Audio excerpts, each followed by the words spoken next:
πάντα στον ίδιο το σκοπό. Στα γύρια μου το γράφω και το capital control. Εγώ πληρώνω με χρήμα πλαστικό.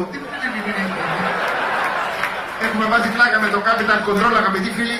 Είχα ετοιμάσει κάποια φιλμάκια εδώ για την παράσταση, αλλά δυστυχώς με 420 ευρώ δεν μπαίνεις ούτε κάμερα, δεν νοικιάζεις. Θέλω να σας πω ένα φιλμάκι που το είχα σχεδόν έτοιμο. Είχα βρει τον πρωταγωνιστή, δωρεάν αυτό τσάπα. Είχα βάλει πρωταγωνιστή στο φιλμάκι μου έναν ατενίστα.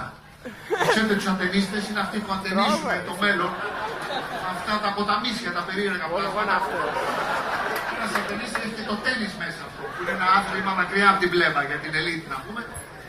Και μ' αρέσουν αυτοί οι ατενίστες γιατί είναι αυτοί που κλείνουν το φως μια φορά το χρόνο και νομίζουν ότι θα παίξει το σύστημα. Είχα λοιπόν αυτόν τον πρωταγωνιστή, τον είχα βάλει σε μια παραλία ερημική, προσέξτε, τον είχα βάλει να ατενίζει τη θάλασσα. Μόνος του στην παραλία και ξαφνικά ξεβράζει η θάλασσα μια προσφυγοπούλα πληγμένη, αγαπητοί φίλοι.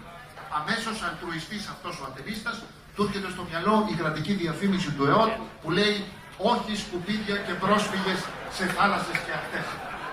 Πράγματι πάει λοιπόν, την βγάζει έξω την κοπέλα, αρχίζει μαλάξεις, της κάνει τεχνητή αναπνοή, το φιλί της ζωής και ό,τι θαύματος η προσφυγοπούλα συνέρχεται, βγαίνει λίγο νεράκι χασινό από το στόμα της, εκεί που πάει να ψελίσει thank you, βγάζει την μαλαπέρτα έξω.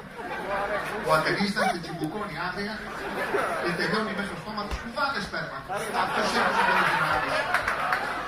Με αποτέλεσμα την πνίγει λοιπόν. Την πνίγει και όπως είναι την παίρνει και την πετάει πάλι μες στη θάλασσα. Έτσι παιδιά. Ο τίτλος ήταν «Κάνε το καλό και ρίξτε το στο γυαλό». Ευχαριστώ πολύ. Άμα τις εικόνες αγαπητοί φίλοι, θα πολεμήσω τον να πίσω, δείξτε μου να πολεμήσω.